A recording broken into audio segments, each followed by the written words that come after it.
ಚಿಂದಿ ಉಡಾಯಿಸೋ ಖಾರ ಬಣ್ಣ ರುಚಿಯನ್ನು ನೀಡುತ್ತದೆ. ಮೆಣಸಿನ ಪುಡಿ ಚಿಂದಿ ಉಡಾಯಿಸೋ ಖಾರ ಬಣ್ಣ ರುಚಿ.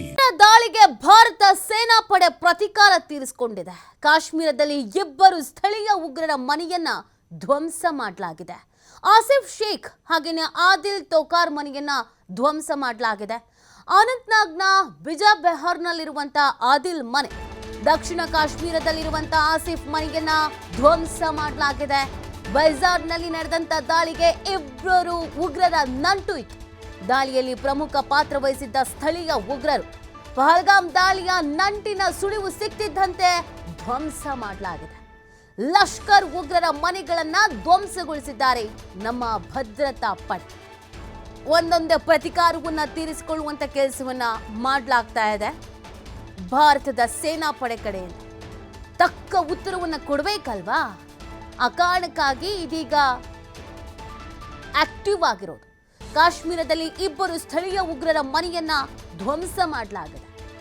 ಕಾಶ್ಮೀರದಲ್ಲಿ ಇಟ್ಕೊಂಡು ಇವರು ಉಗ್ರರ ಜೊತೆಗೆ ನಂಟು ಇಟ್ಕೊಂಡು ಏನ್ ಪಿತೂರಿ ಮಾಡಬಹುದು, ಷಡ್ಯಂತ್ರ ಮಾಡಬಹುದು, ಎಲ್ಲ ಕೆಲಸವನ್ನ ಮಾಡ್ತಾ ಇದ್ರು. ಹೋಡಕ್ಕಿ ಈಗ ಮನೆಯನ್ನ ಧ್ವಂಸ ಮಾಡಿರೋ ವಿಜುವಲ್ಸ್ ಅನ್ನ ನೀವು ಗಮನಿಸ್ತಾ ಇದ್ದೀರ ಸ್ಕ್ರೀನ್ ಮೇಲೆ. ಈ ತರದ ಕೆಲಸಗಳಾಗ್ಬಿಟ್ರೆ ಬಹಳ ಒಳ್ಳೇದಾಗತ್ತೆ. ನಿನ್ನೆ ಇದನ್ನೇ ಹೇಳಿದ್ದು, ಹೂಡಕ್ಕಿ ಹೊಡಿತೀವಿ ಅಂತ ಪ್ರಧಾನಿ ನರೇಂದ್ರ ಮೋದಿ ಅವರು ಇದನ್ನೇ ಹೇಳಿದ್ರು. ಒಬ್ರನ್ನೂ ಬಿಡಲ್ಲ, ಎಲ್ಲೇ ಅಡಗಿದ್ರು ಹುಡಕ್ ಹೊಡಿತೀವಿ ಅಂತ. ಆಸಿಫ್ ಶೇಖ್ ಆದಿಲ್ ತೋಕಾರ್ ಮನೆಯನ್ನ ಧ್ವಂಸ ಮಾಡಲಾಗಿದೆ. ಇರೋದಕ್ಕೆ ನೆಲೆ ಇರಬಾರ್ದು, ಒಲ ಒದ್ದಾಡ್ಬೇಕು. ಹೆಂಗಿದ್ರು ಹಿಂದೂ ಮುಂದೆ ಯಾರೂ ಇರಲ್ಲ. ಇವರಿಗೊಂದು ಮನೆ, ಇವರಿಗೊಂದು ನೆಲೆ. ಇಂಥ ಕೃತ್ಯಗಳಿಗೆ ಕೈ ಹಾಕ್ತಾರಲ್ಲ ಪಾಪಿಗಳು, ಕಣ್ಣು ಮುಂದೆನೆ ಧಗ ಹೊತ್ತು ಉರಿಬೇಕು. ಪ್ರತಿಯೊಬ್ಬ ಭಾರತೀಯ ಪ್ರಜೆಗಳು ಕೇಳ್ತಿರೋದು ಇದನ್ನೇ. ರಕ್ತ ಕುದೀತಾ ಇದೆ, ಯಾವಾಗ ಪ್ರತೀಕಾರ ಅಂತ ಕೇಳ್ತಾ ಇದೆ. ಇದೀಗ ಇಬ್ಬರು ಉಗ್ರರ ಮನೆಯನ್ನ ಧ್ವಂಸ ಮಾಡಲಾಗಿದೆ. ಅನಂತ್ನಾಗ್ನ ಬಿಜಾಬೆಹರ್ನಲ್ಲಿರುವಂಥ ಆದಿಲ್ ಮನೆ, ದಕ್ಷಿಣ ಕಾಶ್ಮೀರದಲ್ಲಿರುವಂಥ ಆಸಿಫ್ ಮನೆ, ಎರಡನ್ನು ಧ್ವಂಸ ಮಾಡಿರೋದು ನೀವು ದೃಶ್ಯದಲ್ಲಿ ಗಮನಿಸ್ತಾ ಇದ್ದೀರಲ್ಲ.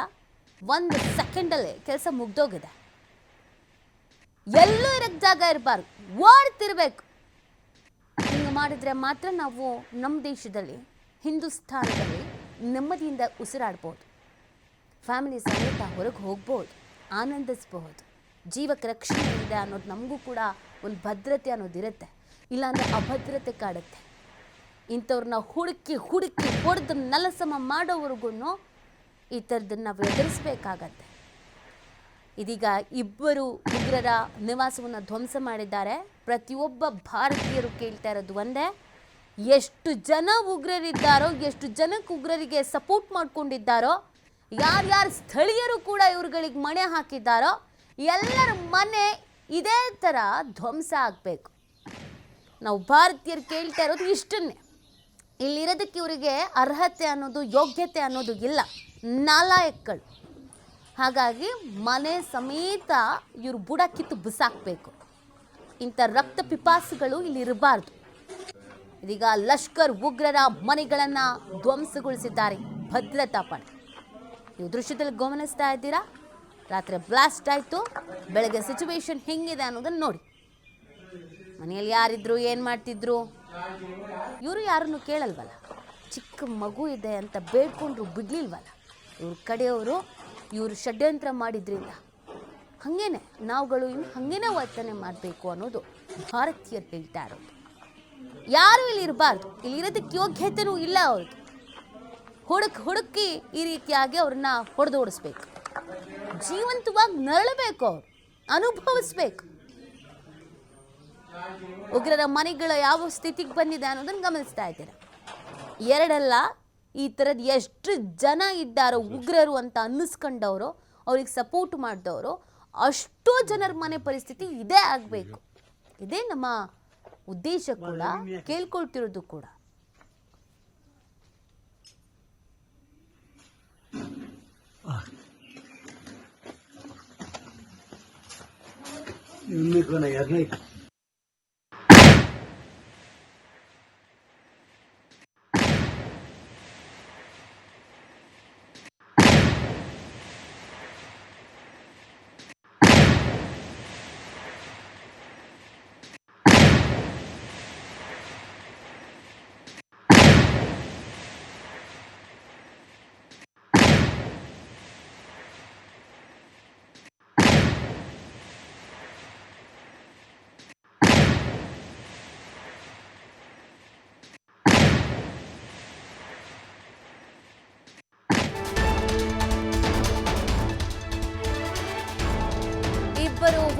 ಮನೆಗಳನ್ನ ಧ್ವಂಸಗೊಳಿಸಿದ ಭದ್ರತಾ ಪಡೆ. ಉಗ್ರರಾದ ಆದಿಲ್ ಆಸಿಫ್ ಶೇಖ್ ಮನೆ ಧ್ವಂಸ. ಅನಂತನಾಗ್ ಜಿಲ್ಲೆ ಬಿಜ್ ಬೆಹರ್ನಲ್ಲಿರುವಂತಹ ಆದಿಲ್ ಮನೆ, ದಕ್ಷಿಣ ಕಾಶ್ಮೀರದಲ್ಲಿರುವಂತಹ ಆಸಿಫ್ ಶೇಖ್ ನಿವಾಸ ಧ್ವಂಸ. ಪಾಕಿಸ್ತಾನದಲ್ಲಿ ತರಬೇತಿ ಪಡೆದಿದ್ದ ಭಯೋತ್ಪಾದಕ ಆದಿಲ್ 2018ರಲ್ಲಿ ಪಾಕಿಸ್ತಾನಕ್ಕೆ ತೆರಳಿದ್ದ ಭಯೋತ್ಪಾದಕ ಆದಿಲ್ ಅಲ್ಲಿ ತರಬೇತಿಯನ್ನ ಪಡ್ಕೊಂಡು ಇಲ್ಲಿಗೆ ಬಂದಿದ್ದ. ಪಾಕಿಸ್ತಾನದಲ್ಲಿ ಇಂಥವ್ರನ್ನ ಸಾಕ್ತಿದ್ದಾರಲ್ಲ, ಪಾಕಿಸ್ತಾನದಲ್ಲಿ ತರಬೇತಿ ಪಡೆಯೋದು ಯಾವುದಕ್ಕೆ? ಜೀವನ ಕಂಡುಕೊಳ್ಳೋದಕ್ಕೆ, ದೇಶ ಉದ್ಧಾರ ಆಗೋದಕ್ಕೆ, ಪ್ರಪಂಚ ಉದ್ಧಾರ ಮಾಡೋದಕ್ಕೆ, ವಿಶ್ವ ಉದ್ಧಾರ ಮಾಡೋದಕ್ಕಲ್ಲ. ಭಯೋತ್ಪಾದಕತೆಗೆ ಹಾಲು ಎರೆಯೋರೇ ಅವರಲ್ವಾ? ಈ ವಿಷ ಜಂತುಗಳಿಗೆ ಇಟ್ಕೊಂಡು ಸಾಕ್ತಿರೋದೇ ಅವರಲ್ವಾ? ಇವತ್ತಲ್ಲ ನಾಳೆ ಒಂದಿನ ಪಾಕಿಸ್ತಾನಕ್ಕೆ ಇದ್ರದ ಸಮಸ್ಯೆ ಎದುರಾಗತ್ತೆ. ಅಲ್ಲಿವರೆಗೂ ಇವರು ಬೇರೆಯವ್ರ ನಿದ್ದೆಗೆಡಿಸೋ ಪ್ರಯತ್ನ ಮಾಡ್ತಿರ್ತಾರೆ. ಆದರೆ ಭಾರತ ಸುಮ್ಮನೆ ಬಿಡಲ್ಲ. ಪ್ರತ್ಯುತ್ತರ, ತಕ್ಕ ಉತ್ತರ, ಪ್ರತೀಕಾರದ ಉತ್ತರ ಕೊಡಬೇಕಲ್ವಾ? ಒಂದೊಂದಂಗೆ ಕೊಡ್ತಾ ಇದ್ದಾರೆ, ತಗೊಳ್ತಾ ಇರಿ ಇನ್ಮೇಲೆ. ಪಾಕಿಸ್ತಾನದಲ್ಲಿ ತರಬೇತಿ ಪಡೆದಿದ್ದ ಭಯೋತ್ಪಾದಕ ಆದಿಲ್ 2018ರಲ್ಲಿ ಪಾಕಿಸ್ತಾನಕ್ಕೆ ತೆರಳಿದ್ದ ಅನ್ನೋದ್ರ ಬಗ್ಗೆ ಮಾಹಿತಿ ಇದೆ. ಭಯೋತ್ಪಾದನೆಗೆ ತರಬೇತಿ ಬೇರೆ ಕೇಳಿ ಇವ್ರುಗಳಿಗೆ. ಅಲ್ಲಿ ತಯಾರಾಗೋದು, ಇಲ್ಲಿ ಬಂದು ಮನೆ ಹಾಳು ಕೆಲಸ ಮಾಡೋದು. ಇಲ್ಲಿ ಮನೆ ಕಟ್ಕೊಂಡಿದ್ದ, ಮನೆ ಧ್ವಂಸ ಮಾಡಿದ್ದಾರೆ. ಕೇಳಿದ್ರೆ ಪಾಕಿಸ್ತಾನ ನಮ್ಮಲ್ಲಿ ಆ ಥರದ್ದು ಏನೂ ಇಲ್ಲ ಅಂತ ಉತ್ತರ ಕೊಡೋದು. ಪ್ರಪಂಚದ ಎದುರು ನಾಟಕ ಮಾಡೋದು. ಅಯ್ಯೋ ಪಾಕಿಸ್ತಾನ ಹಂಗಿಲ್ಲ ಅಂತ. ಇಡೀ ವಿಶ್ವಕ್ಕೆ ಗೊತ್ತು ಇವ್ರು ಯಾರ್ಯಾರನ್ನು ಸಾಕ್ತಿದ್ದಾರೆ, ಯಾರ್ಯಾರನ್ನು ಬೆಳೆಸ್ತಿದ್ದಾರೆ, ಏನು ಉದ್ಧಾರ ಮಾಡ್ತಾ ಇದ್ದಾರೆ ಅಂತ. ಈತ ಕೂಡ ಪಾಕಿಸ್ತಾನಕ್ಕೆ 2018ರಲ್ಲಿ ಹೋಗಿ ತರಬೇತಿ ಪಡ್ಕೊಂಡು ಬಂದಿದ್ನಂತೆ. ಏನು ದೊಡ್ಡ ಕೆಲಸ ಮಾಡ್ತಾ ಇದ್ದಾನಲ್ಲ ಅವನು, ದೇಶ ಸೇವೆ ಮಾಡ್ತಾ ಇದ್ದಾನಲ್ಲ ಅವನು, ಅದಕ್ಕೆ ಈತನಿಗೆ ತಯಾರಿ ಬೇರೆ. ಈತನ ಮನೆಯನ್ನೇ ಇದೀಗ ಧ್ವಂಸ ಮಾಡಿರೋದು. ಭಾರತದ ಸೇನಾಪಡೆ ಪ್ರತೀಕಾರ ತೀರಿಸ್ಕೊಳ್ತಾ ಇದೆ. ಒಂದೊಂದಾಗಿ ಸರಿಯಾದಂಥ ಉತ್ತರವನ್ನು ಕೊಡಲೇಬೇಕು ಅನ್ನೋದು ನಮ್ಮ ಆಶಯ ಕೂಡ ಆಗಿತ್ತು. ಪ್ರತಿಯೊಬ್ಬ ಭಾರತೀಯ ಪ್ರಜೆಗಳ ಆಶಯ ಕೂಡ. ಕಣ್ಣೀರು ಹಾಕ್ತಿದ್ದಾರಲ್ಲ ಕುಟುಂಬಸ್ಥರು, ಅಯ್ಯೋ ಅಂತಿದ್ದಾರಲ್ಲ 27 ಮಂದಿ. ಒಬ್ಬೊಬ್ಬರದ್ದು ಒಂದೊಂದು ಕತೆ.